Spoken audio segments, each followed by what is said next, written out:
This video is brought to you in partnership with OKQ, yeah.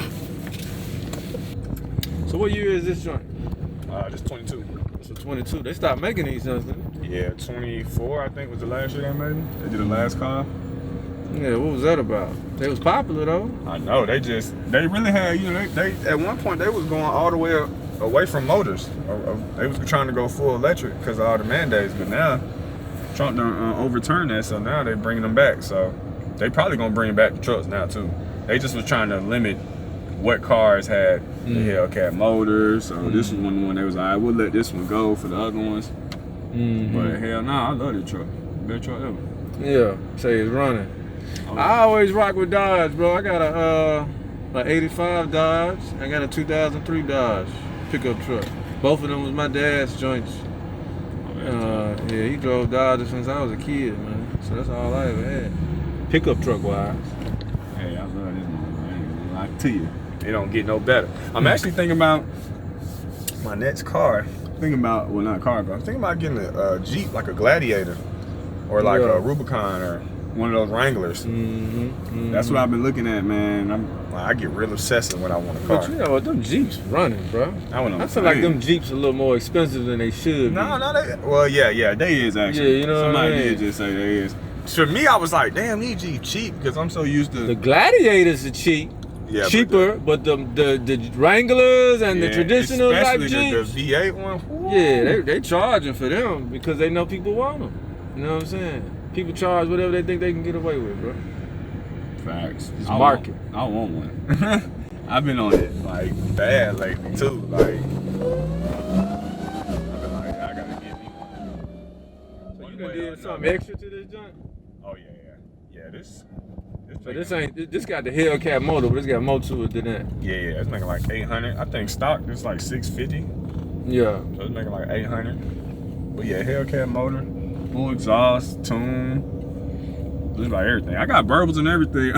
I got like a whole custom exhaust, but my exhaust can open and close. You know what I'm saying? So it's not always loud. But I lost the remote to open it, so now it's just stuck closed. And I keep trying to say I'm gonna get a new remote. I got a new remote, but it ain't work. So I gotta get a. So it's louder than what it is now? Oh yeah, a lot louder. But for me, I like it not loud because I like to hear the motor. See, when you're dealing with the e-cars, you got two options. You can go loud on the exhaust, but you're gonna hear less of the supercharger. Less of the whine. Right. But you're gonna hear, more. Or vice versa, like how I got it. The exhaust not as loud, but you can really hear the supercharger whine. So I'd rather hear the whine than a loud ass, you know what I'm saying? For me, personally. Yeah. But yeah, So, the fastest Tesla or the fastest electric vehicle, can this hang with that? So it depends on the race. From a standstill, nah, that Plaid gonna give it up. That's just fast. It's instant. It's instant torque, instant power. Yeah. Now some of my other cars, like my M8, yeah, that one can probably beat the Plaid, but this one, yeah, I don't know. But the car community don't like electric vehicles. Oh no, they hate it. That's why even right now, me looking at the Wranglers, they got one that's a hybrid. It's an electric and it's a motor. Yeah. And the electric don't really do nothing for the truck. They give you like 20 miles. It's really just because you can have it always has power. You know what I'm saying? So if you want to go camp and stuff like that. So I want to get that one, but the car community, they hate electric cars. It's like war against electric cars. Like, you know what I'm saying? I know a homie who popping on the car community. Boy, he got a cyber truck. Man, they was hating on him. Boy, they was ripping his ass apart for months. Yeah, well. I'm like, damn. You know what tripped out to me, man, on the legal tip was when they started putting them speakers on electric cars to let you know they moving. You know what I'm saying? Yeah. Cause they creep up on you, you know what I mean? And I guess they felt scared. It's like, man, all these motherfuckers gonna run over somebody and they gonna file a lawsuit because they couldn't hear it coming. You know what I mean? That's why they did that? Yeah, why else would they put a speaker on an electric vehicle, bro? They thought it was cool to make a sound. Make a woo, like a spaceship sound? What's cool about that? I mean, I was confused about it. Nah. They wanted a noise to let people know that the vehicle's coming, else it was too quiet. So if you a pedestrian and you know a vehicle's backing up and you don't hear it, you know, because we're gonna hear you coming. Yeah, you're gonna hear me. Yeah, ain't no missing this. But if this was an electric vehicle that didn't have no speaker, producing no sound, bro, roll up on somebody, they wouldn't even know it. So a lot of people got sued for that, or I think they preemptively thought of this, and they was before it could even happen, they were just like, you know what, it's too many cats like Nate in the world. We're gonna they're gonna run it up on us. Yeah, they're gonna run it up on us. Let me go ahead and put a speaker on this thing and let them know. So I wonder if all electric cars, is that mandatory? No, it ain't mandatory. Okay. And like you said, Trump rolling everything back anyway. So yeah, any regulation that pertains to a vehicle, you know, he killing it, especially electric vehicle. Yeah, for sure. Yeah, that's deep. That's deep, man. These electric cars, they not built to last. And they don't hold their value as much as people think. Yeah, like them plaids, they was 100,000. Yeah. You can get one right now for like 40 grand. Yeah, 40 grand. I'm like, exactly. Damn. Yeah. And some of those smaller Teslas, you can get them for like 15, 16. Damn. My business partner got one. He run the workers' compensation practice. And, you know, he was thinking about getting rid of his, you know, once the whole stuff with Elon went down or whatever, you know, people smashing cars, throwing eggs at cars and all of that. Oh, they was doing it like just the Tesla type? Yeah, just the Teslas, you know, because they like protesting, you know what I'm saying? And he was gonna sell his. He was like, what? It's 15,000. You know what I'm gonna sell my car 15,000 for? No gas, it's paid for. Like, what's 15,000 gonna do for me? You know what I mean? Might as well keep it. At that point. Yeah, at that point. Yeah, exactly. So when it comes to like, you know, a car crash, what happens if somebody's in an accident with a self-driving car? Have you had any cases like that? No, I haven't had like any if somebody's cases in like a self-driving car and they hit somebody, or if somebody hits a self-driving car. Because, you know, they got the self-driving cars here in Atlanta. Right. The Waymo, whatever they call Waymos, yeah. Yeah. And I see people being there. One almost hit me the other day. They're aggressive. Right. Or a Tesla. Like, what? So basically, it's what we call like a product's liability case. You know what I'm saying? Is the product liable for what happened to you? You know what I'm saying? Just like a person can be liable, a product can be liable. It can be negligently made. You know what I'm saying? So let's say, for instance, you know, you got like some sort of device that you're using, like a lawnmower. Let's say the lawnmower was manufactured in a way that didn't protect the user. You know what I mean? And somebody's out cutting the grass and the lawnmower malfunctioned and cut them or hurt them, right? That's a product liability case. You can sue the manufacturer of the lawnmower based on the way the lawnmower was negligently made. Same thing goes for these vehicles, right? And so, you know, if you got a Waymo out here acting crazy using AI and it's not driving safely and it's running people over or causing wrecks, then of course you have a product liability case against the manufacturer of that vehicle. So would it be the actual manufacturer or the private owner? What if people privately own them? How would that? Yeah, I think it would be both. Yeah. Oh, so you could probably go after both. So like with Tesla, they can actually go after Tesla or something like that, or the owner of the Tesla. So if you're in a Tesla and you let the Tesla drive itself with its self-driving capabilities, and the self-driving Tesla gets into a wreck, then I'm suing you, the owner of the Tesla, and I'm suing Tesla. You know what I'm saying? Because I'm going to say you're at fault for allowing the car to drive itself when you knew damn well it wasn't ready for prime time. You know what I'm saying? And I'm going to sue Tesla for putting this thing on the market when they knew damn well it wasn't ready for prime time. You feel me? So both of them getting hit with a lawsuit. Now, if ain't nobody in the vehicle, then you're talking about just something against the manufacturer itself or whoever's running it. You know what I mean? I think the Waymos, they run by Uber or something like that. Yeah.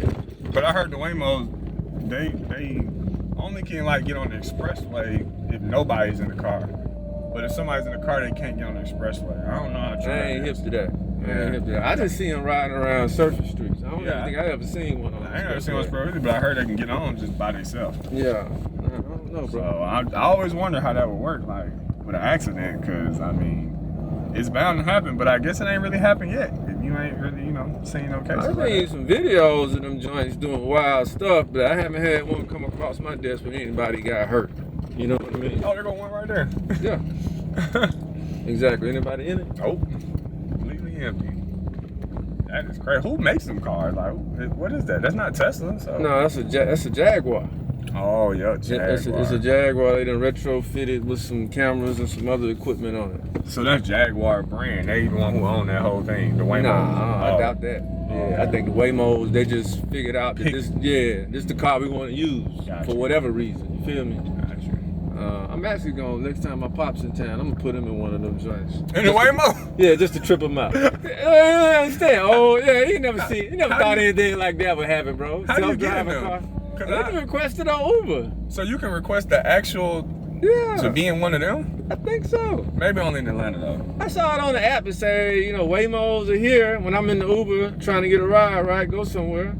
And last time I was on Uber, it was like the Waymos are here. I was like, oh, okay. Are they cheaper? I don't know. I ain't never requested one. When I saw it, I immediately thought of my old man. I was like, you know what? I'm gonna grab one. Put him in it. Just to trip him out. Him and my mom. You never think this let me go to the I wanted you to ride to the grocery store. There's no driver, so be careful. Dang, that's crazy. You been in one? No, I've never been in one. You never been in it? Yeah. We might need to do that. Yeah, we might just need to hop in one. Yeah, we might need to just call one, do a video in them. I don't stay in the city, so I never seen the option. That's why I'm like, I don't know how you get them. Yeah, hold up. What's this? I bet if I open up Uber right now, it's gonna ask me. I ain't never seen that. Do I want one? That's crazy. I don't see it no more.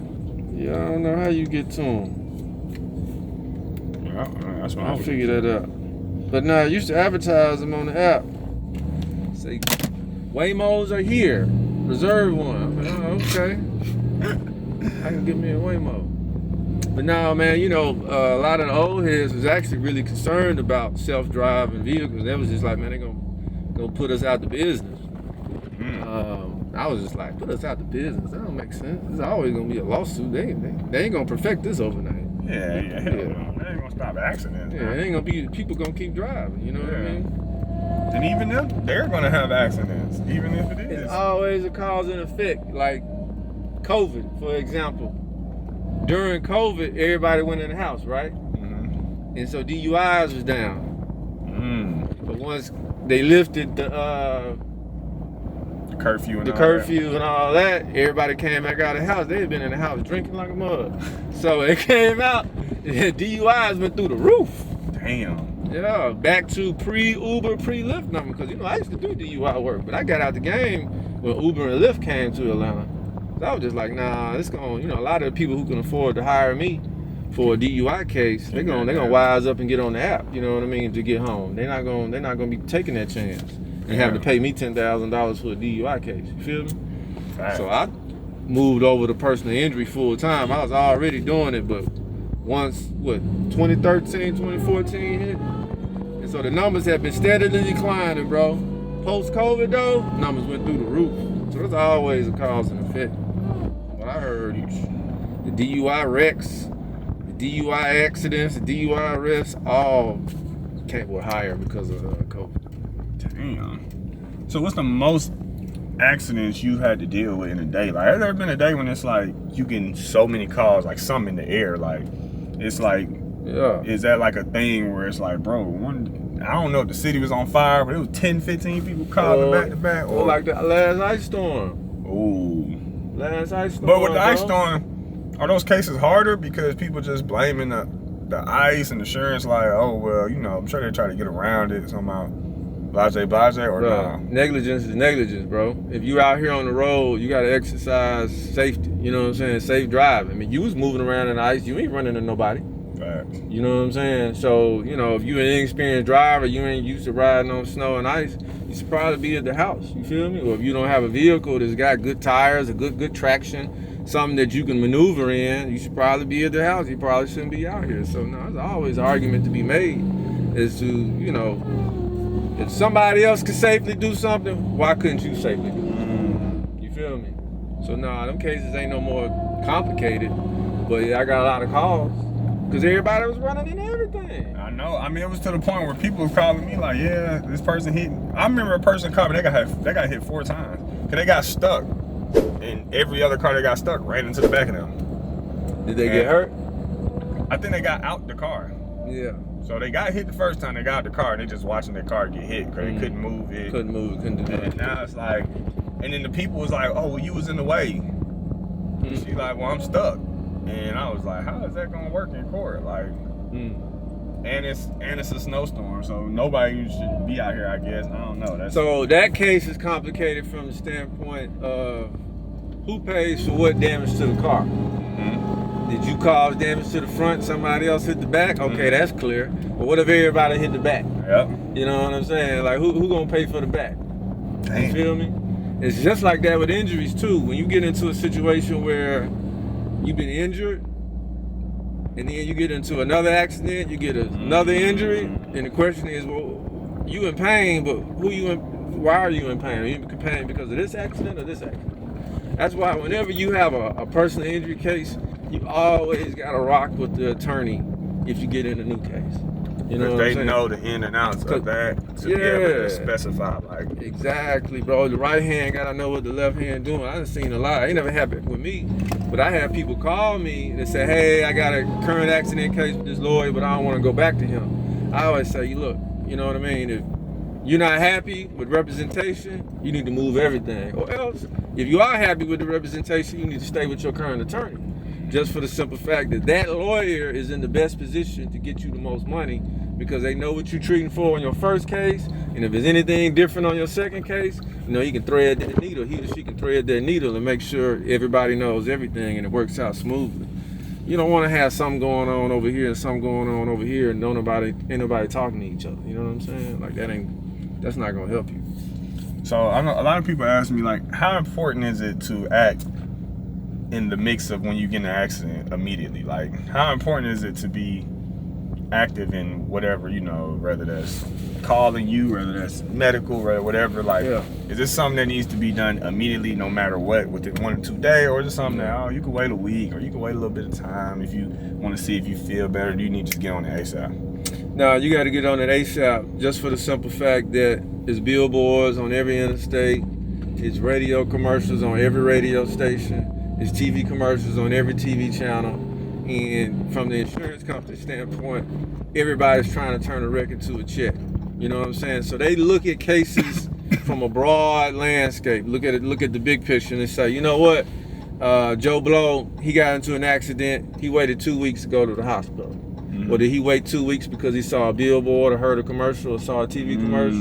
You know what I mean? Damn. If he was really hurt, he would have went to the hospital that day or the next day when he started feeling pain. You know what I mean? So they look at cases from the standpoint of who's legitimately hurt and who's not legitimately hurt. And in their eyes, if you're legitimately hurt, you immediately gonna bust a move and you gonna go get some help. You know what I'm saying? That's from the medical standpoint.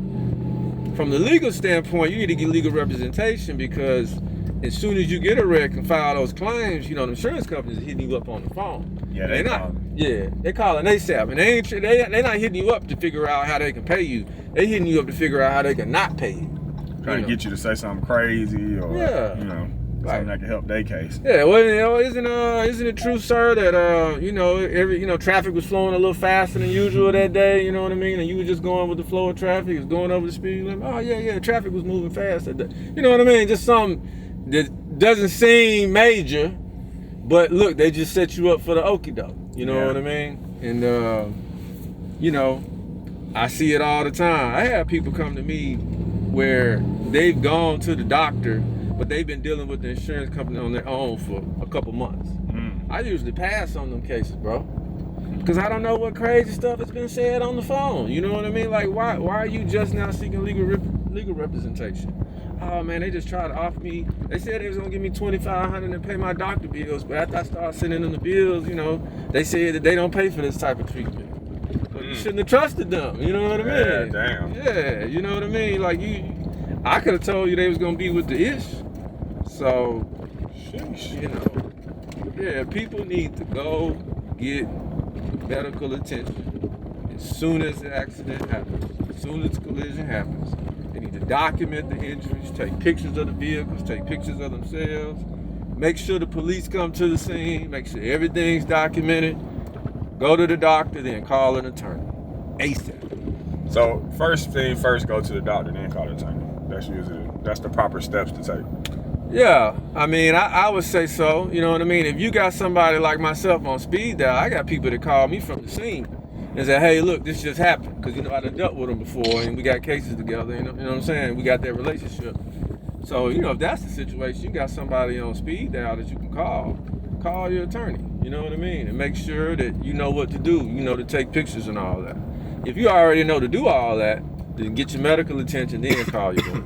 But, you know, people forget, you know what I mean? Sometimes it takes a reminder. You know, I done had a couple of people I don't represent, and they call me and say, yeah, I had an accident, but I ain't let the police come. We just exchanged information. Like, I tell people, hell no, I don't care if they come for 1 second. Let them come, let them write something up. Yeah. You know, just to have your proof, just to have your, you know, peace of mind. Like, forget all that. I done sat on the side of the road for 2 hours waiting on the police. I'm not, hell no. Well, you know, stories change, bro. You know what I'm saying? Like, they'll be saying, oh, I didn't see you coming and I just jumped out there, my bad. They'll say that on the day of the wreck, but then when they on the phone with the insurance company, they say something different, you know what I mean? If the police came and they said that to the police on the body cam, there's no change in the story. And all the police mostly have body cam, dash cam, recording everything that's going on outside the vehicle, so that's everything you need. Dang. Why wouldn't you want that videotape? Especially if you're the one that's not in the wrong, it don't make sense. Yeah, no, 100, for sure. So, no, that's what that is. Yeah.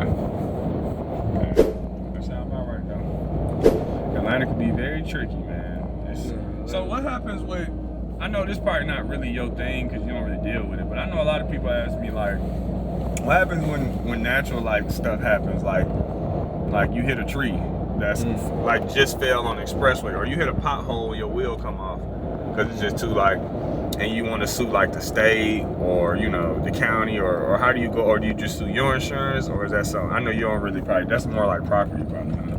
No, I don't sue over potholes. I have had some of those cases in the past. They weren't very, you know, lucrative, to be honest with you. But I mean, if you're driving down the street and a tree falls on your car, God forbid, that's a lawsuit against the person, the property owner. I mean, I had so check this out. I had a dude who was coming through from Rome, Georgia, trying to get back to Atlanta. He was out there visiting a female friend of his. And he's driving, it's like 10, 11 o'clock at night, pitch black, no street lights. Boom, he hit a bull. A bull? A bull. Like, you know, 2,000 pound steer is in the roadway, you know what I'm saying? Bruh, check me out. Killed the bull, totaled his vehicle, put him in a ditch, put him in the hospital. And, you know, I took that case, investigated it, figured out that there was a cattle farm right next to the road, not far from where the incident happened at. And there was a storm blew through. And the storm blew through, knocked some trees down, and the cattle got out. Well, the insurance company calling that act of God. They're like, man, how could we be responsible for, you know what I mean, a storm knocking some trees down, then knocking the fence down and letting the cows get out? So to me, I always knew it was more to the story. So I investigated it, bro. Sent the arborist out there, tree expert out there, looked at the trees. Dude was like, yeah, this tree dying, this tree dying, this tree that fell, this tree was diseased. It had, let me say, a beetle rot or something where the beetles are eating up the tree, causing them, making them more susceptible to falling. And I was able to sue him and the cattle farm based on the premise that he negligently maintained the trees on his property. Damn. So had he been, you know, inspecting his trees, cutting them down when they needed to be cut because they were diseased, they wouldn't have failed, they wouldn't have knocked the fence down, and they wouldn't have let the bulls get out in the road. Dang. So it's all, you know, it's the case, bro. If a tree fall down and the landowner should have cut the tree down before it fell, yeah, they're liable. For sure. Deep. That's crazy. Yeah, no, you gotta look into it, man. It ain't always just a rear end collision, you know what I'm saying? Like, yeah, you sitting in the light, any attorney can do that, you know what I'm saying? But something that's a little bit more complex, then you gotta look into it. Make sure that, you know, you can actually prove a case. Yeah. And that one we did good on. Learn something new every day. Yeah, nah, bro, you gotta maintain your property. You know what I'm saying? So if something happened off your property, it may be on you if you ain't taking care of your property like you're supposed to. Right? And you gotta take care of the trees. Yeah, for sure. I try to tell people all the time, man. You know, this friend of mine, Jackie Patterson, he called himself the fly lawyer. You know, he's a cool dude. he used to have this saying before he became a fly lawyer. He was like, all attorneys are not created equal. That's a fact. You know what I'm saying? That's a fact. I always like that. I was like, Jack, I told him, I said, man, I'm about to steal that, man. I like that. You said you sent a private tree investigator out there. Like, Yeah. To take pictures of the tree line, to take pictures of, all the damage. Because I knew what was coming, you know what I'm saying? I knew they was going to come out there and say, act of God, lightning, wind, you know what I mean? Ain't nothing to see here. Nothing to see here, but now there's a whole lot to see, man. And I also did animal control reports, found out that man Bull's been getting out. Oh, man. Yeah, It was only a matter of time. Yeah, I pulled about 5-6 years of animal control reports for Floyd County, and that man Bull's been getting out. People steady calling about cows in the roadway. Sheesh. Yeah, so he knew it was, he knew they could get out, and then he also knew that his trees wasn't what they should have been. So that's that. Yeah, that's the type of lawyer you want right there. That's who you want on your side. That. Like you said, most attorneys might be like, well, we tried. It is what it is. Mm-hmm. Nah, they just don't want to work. They're lazy. They're lazy. Nah, man, you gotta work for yours out here, bro. No, nothing come easy. You know what I mean? I agree. A lot of the higher volume practices, they really just running the numbers game. You know what I'm saying? If your case don't fit like a simple mold and they can't just get like a little bit of money, they push you on to somebody like myself just because they ain't got nobody there that can really dig into the details and handle it. You know what I'm saying? It just don't really fit for them. It's a numbers game. We're going to sign up this many people. We're going to cash this many checks. It don't matter if we get the most, but we just going to keep it moving. You know what I'm saying? Right. I don't want to say something too, man, because this done popped up a couple times in the past 2 months. When you get your money, everybody listening, when you get your money, bro, take care of your money, man.